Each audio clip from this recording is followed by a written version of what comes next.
Hello dear student, Assalamu alaikum. This is Ihsanullah and you are watching Ihsan Tutorial Academy of Mathematics. Dear student, आज हम exercise 1.5 के अंदर question number 1 solve करने वाले हैं। अच्छा डियर स्टूडेंट, क्वेश्चन नंबर 1 हमें गिवन है find determinant of the following matrices. ठीक है, जस्ट हमने इन मैट्रिसेस का डिटरमिनेंट फाइंड करना है। तो डिटरमिनेंट कैसे फाइंड करना है पिछली वीडियो में मैंने आपको डिटेल के साथ समझाया था। ठीक है, तो जस्ट हमने डिटरमिनेंट फाइंड करना है। सो हमारे पास सोल्यूशन आ जाएगा डियर स्टूडेंट। ए डिटरमिनेंट हमारे पास आ जाएगा डियर स्टूडेंट 5 6 -4 1। डियर स्टूडेंट, ये जो पैरेलल लाइन आपको नजर आ रही है ये जस्ट सिंबल है डिटरमिनेंट का। ठीक है, सो डियर स्टूडेंट हमारे पास ए डिटरमिनेंट आ जाएगा। आपने प्रिंसिपल डायगोनल के एंट्रीज को मल्टीप्लाई करना है 5 × 1, फिर आपने माइनस लगाना है, फिर आपने सेकेंडरी डायगोनल के एलिमेंट्स को मल्टीप्लाई करना है। सो -4 × 6 आ जाएगा। सो डियर स्टूडेंट हमारे पास 5 1 5 आ जाएगा, माइनस अपनी जगह एंड -4 × 6 हमारे पास -24 आ जाएगा। तो ये फर्दर हमारे पास आ जाएगा डियर स्टूडेंट 5 अपनी जगह माइनस मल्टीप्लाई बाय माइनस हमारे पास +24 आ जाएगा। सो हमारे पास ए डिटरमिनेंट की वैल्यू डियर स्टूडेंट 5 + 24 हमारे पास आ जाएगा 29। सो ये हो गई आंसर ऑफ दिस क्वेश्चन। इसी तरह सेकंड पार्ट को ले लेते हैं। सो सेकंड पार्ट के अंदर हमने जस्ट मैट्रिक्स बी का डिटरमिनेंट फाइंड करना है। सो बी डिटरमिनेंट हमारे पास आ जाएगा डियर स्टूडेंट।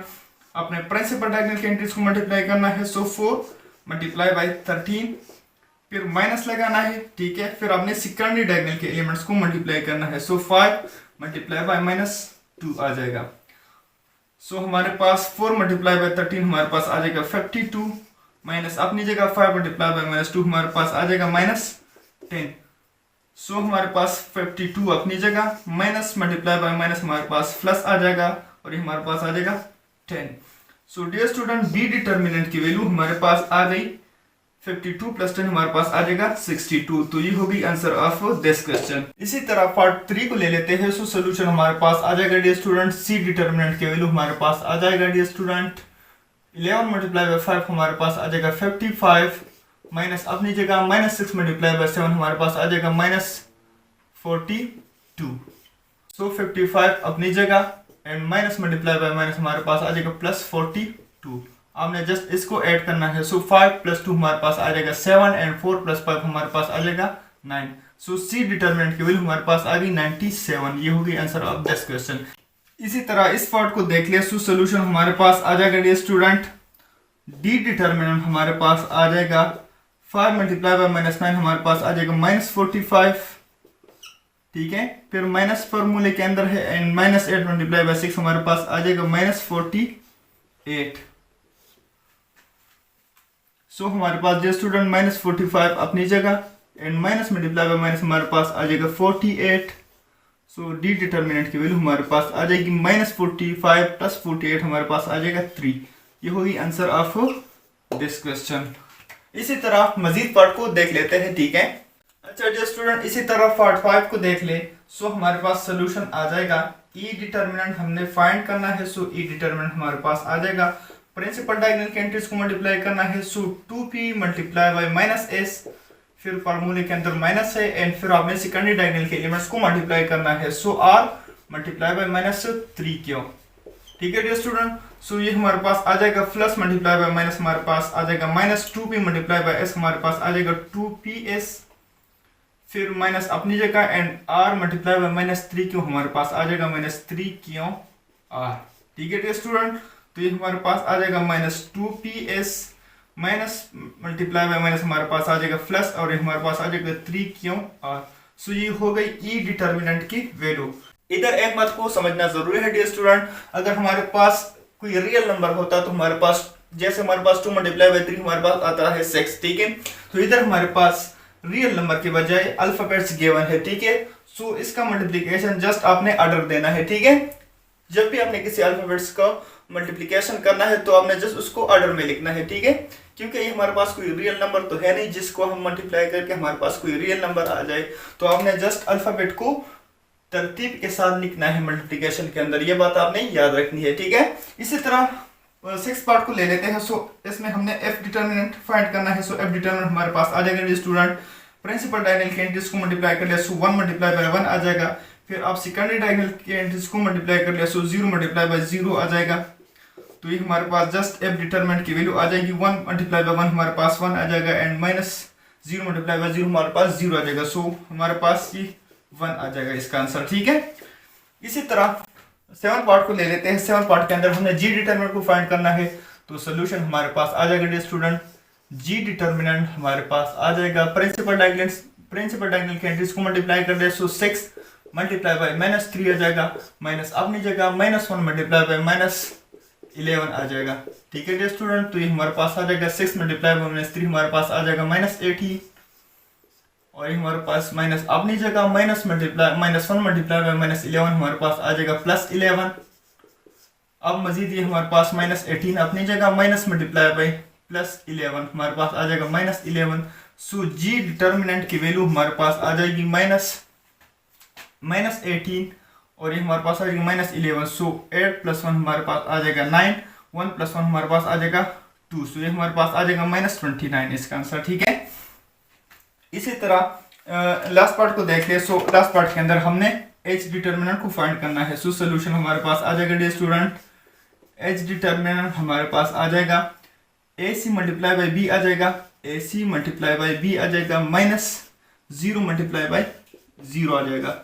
सो ये हमारे पास जस्ट इसको तरतीब दे, ठीक है। तो ये हमारे पास ABC आ जाएगा, ये हमारे पास आ जाएगा -0। सो एच डिटरमिनेंट की वैल्यू हमारे पास आ जाएगा डियर स्टूडेंट ABC। ये हो गई आंसर ऑफ दिस क्वेश्चन।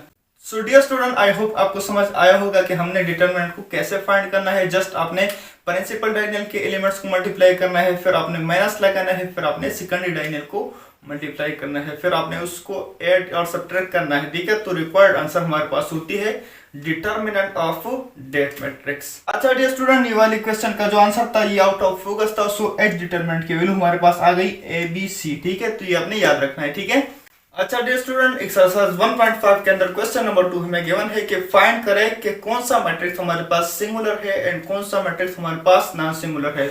तो हमें कैसे पता चलेगा कि कौन सा मैट्रिक्स हमारे पास सिंगुलर है एंड कौन सा हमारे पास नॉन सिंगुलर है। तो जस्ट आप सिंगुलर और नॉन सिंगुलर मैट्रिक्स की डिफिनेशन को याद कर ले, ठीक है। पिछले वीडियो में मैंने आपको डिफिनेशन करवाई थी। तो हमारे पास सिंगुलर मैट्रिक्स क्या होता है, अगर कोई स्क्वायर मैट्रिक्स है जिसका हमने डिटरमिनेंट को फाइंड किया और हमें 0 आंसर मिल गया, तो इसका मतलब ये होगा कि वो वाला मैट्रिक्स हमारे पास सिंगुलर है। यानी किसी स्क्वायर मैट्रिक्स का अगर डिटरमिनेंट 0 आ जाए तो वो हमारे पास होता है सिंगुलर मैट्रिक्स। और इसी तरह अगर किसी स्क्वायर मैट्रिक्स का हम डिटरमिनेंट फाइंड कर ले और हमारे पास उससे आंसर 0 के बजाय कोई और वैल्यू आ जाए, तो उस केस में हमारे पास जो मैट्रिक्स होता है वो हमारे पास होता है नॉन सिंगुलर। तो जस्ट हमने इन मैट्रिक्सेस का डिटरमिनेंट फाइंड करना है। अगर आंसर 0 मिल गई तो हमारे पास वो वाली मैट्रिक्स होगी सिंगुलर मैट्रिक्स, अदरवाइज हमारे पास होगी वो नॉन सिंगुलर मैट्रिक्स। तो हमारे पास क्वेश्चन नंबर 1 गिवन है, हमने जस्ट इसका डिटरमिनेंट फाइंड करना है। सो ए डिटरमिनेंट हमारे पास आ जाएगा डियर स्टूडेंट, प्रिंसिपल डायगोनल के एंट्रीज को मल्टीप्लाई कर ले, सो 5 मल्टीप्लाई बाय 1 आ जाएगा, फिर -2 मल्टीप्लाई बाय 3 कर ले, सो 2 मल्टीप्लाई बाय 3 आ जाएगा। तो हमारे पास आ जाएगा 5 माइनस, और ये हमारे पास आ जाएगा 6। सो डियर स्टूडेंट, ए डिटरमिनेंट की वैल्यू हमारे पास आ जाएगी 5 - 6 हमारे पास आ जाएगा -1। सो डियर स्टूडेंट, हमने ए डिटरमिनेंट को फाइंड किया which is not is equal to 0, hence A हमारे पास क्या है, A is non singular, A हमारे पास नॉन सिंगुलर है, ठीक है। इसी तरह पार्ट 2 को देख ले। पार्ट 2 के अंदर हमने बी डिटरमिनेंट को फाइंड करना है। सो सोल्यूशन हमारे पास आ जाएगा डियर स्टूडेंट, बी डिटरमिनेंट की वैल्यू हमारे पास आ जाएगी, प्रिंसिपल डायगोनल के एंट्रीज को मल्टीप्लाई कर ले, 3 मल्टीप्लाई बाय 4 कर ले, फिर आप माइनस लिख ले, फिर आप सेकेंडरी डायगोनल के एंट्रीज को मल्टीप्लाई कर ले। सो -2 मल्टीप्लाई बाय -6 हमारे पास आ जाएगा। So dear student, 3 multiply by 4 हमारे पास आ जाएगा 12, माइनस अपनी जगह -2 मल्टीप्लाई बाय -6 हमारे पास आ जाएगा +12। सो डियर स्टूडेंट, 12 अपनी जगह जब ये माइनस मल्टीप्लाई हो जाए तो ये हमारे पास -12 आ जाएगा। सो बी डिटरमिनेंट की वैल्यू हमारे पास +12 - 12 ये कैंसिल हो जाएगा, तो बी डिटरमिनेंट की वैल्यू हमारे पास 0 आ जाएगी। इसका मतलब ये हुआ कि बी हमारे पास क्या है, B is singular.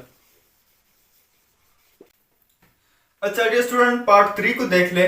So part 3 के अंदर हमारे पास मैट्रिक्स सी गिवन है, C is equal to 3a - 2b 3a minus 2b 2a b।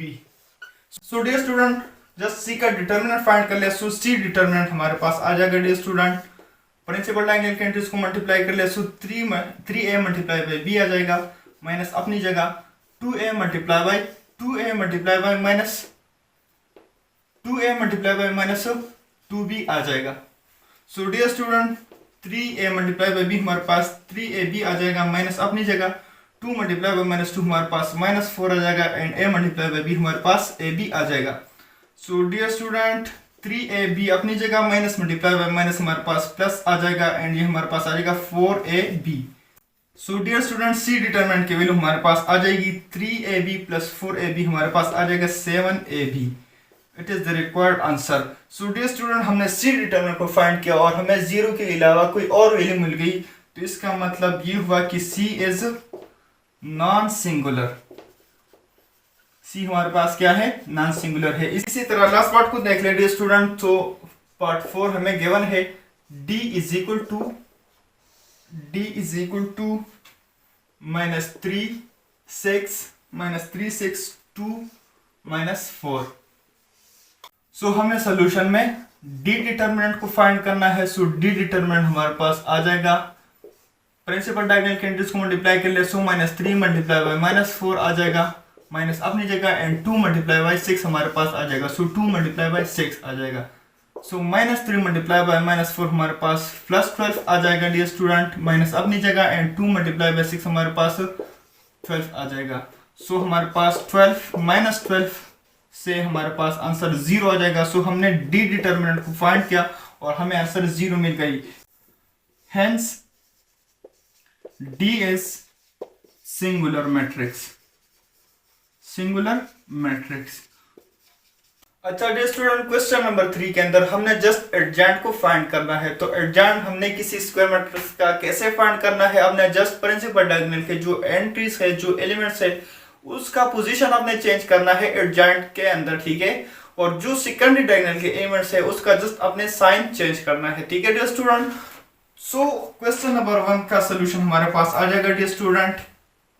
एडजेंट of A आपने ऐसे लिखना है, ठीक है। एडजेंट ऑफ ए का मतलब है कि आपने जस्ट प्रिंसिपल डायगोनल के जो एंट्री है इसका पोजीशन एक्सचेंज कर लिया। सो 4 इधर आ जाएगा एंड 1 इधर आ जाएगा, ठीक है डियर स्टूडेंट।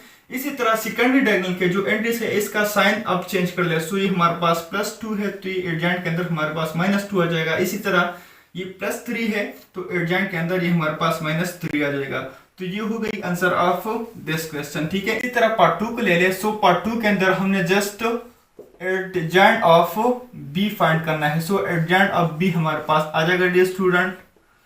प्रिंसिपल डायगोनल के एंट्रीज का पोजीशन एक्सचेंज कर ले। सो ये -3 इधर आ जाएगा और ये +3 इधर आ जाएगा। इसी तरह सेकेंडरी डायगोनल के जो एंट्रीज है इसका आप साइन एक्सचेंज कर ले। सो ये हमारे पास -1 है, तो ये हमारे पास आ जाएगा +1। ये हमारे पास +2 है, तो एडजेंट के अंदर ये हमारे पास आ जाएगा -2। तो ये हो गई आंसर ऑफ दिस क्वेश्चन। इसी तरह डियर स्टूडेंट पार्ट 3 को ले लें। सो पार्ट 3 के अंदर हमारे पास मैट्रिक्स सी गिवन है which is equal to 2 -4 3 1। So dear student solution में हमारे पास हमने एडजेंट ऑफ सी को फाइंड करना है। सो एडजेंट ऑफ सी हमारे पास आ जाएगा डियर स्टूडेंट, 1 इधर आ जाएगा और 2 इधर आ जाएगा। इसी तरह ये -4 है, तो एडजेंट के अंदर ये +4 आ जाएगा। ये हमारे पास +3 है, तो एडजेंट के अंदर ये हमारे पास -3 आ जाएगा। तो ये हो गई आंसर ऑफ दिस क्वेश्चन। इसी तरह लास्ट पार्ट को देख ले। सो लास्ट पार्ट के अंदर हमारे पास मैट्रिक्स डी गिवन है। Matrix D is equal to -3 6 and 2 -4। So dear student solution में हमने एडजेंट ऑफ डी को फाइंड करना है। सो एडजेंट ऑफ डी ऐसे लिख ले, ठीक है। अब जस्ट प्रिंसिपल डायगोनल के जो एंट्रीज है उसका पोजीशन एक्सचेंज कर ले। सो -4 इधर आ जाएगा एंड -3 इधर आ जाएगा। इसी तरह ये हमारे पास +6 है, तो एडजेंट के अंदर ये हमारे पास -6 आ जाएगा, और ये हमारे पास +2 है, तो ये हमारे पास आ जाएगा -2। तो ये हो गई आंसर ऑफ दिस क्वेश्चन। अच्छा डियर स्टूडेंट, आई होप आपको समझ आए होंगे कि हमने किसी स्क्वायर मैट्रिक्स का डिटरमिनेंट कैसे फाइंड करना है, कौन सा मैट्रिक्स हमारे पास सिंगुलर होता है और कौन सा मैट्रिक्स हमारे पास नॉन सिंगुलर होता है। इसी तरह हमने किसी स्क्वायर मैट्रिक्स का एग्जांट कैसे फाइंड करना है। तो इजाजत लेने से पहले आप सबसे गुजारिश है, अगर आप हमारे यूट्यूब चैनल पर नए हैं तो प्लीज आप हमारे यूट्यूब चैनल को सब्सक्राइब कर ले और साथ ही साथ बेल आइकन भी प्रेस कर ले ताकि हमारे नए वीडियो के अपडेट आपको बार बार मिल सके। तो डियर स्टूडेंट, आपको वीडियो कैसी लगी आपने जस्ट अपना फीडबैक कमेंट कर देना है, ये हमें मोटिवेट कर देता है अगली वीडियो के लिए। सो तब तक इजाजत दीजिए, अल्लाह हाफिज।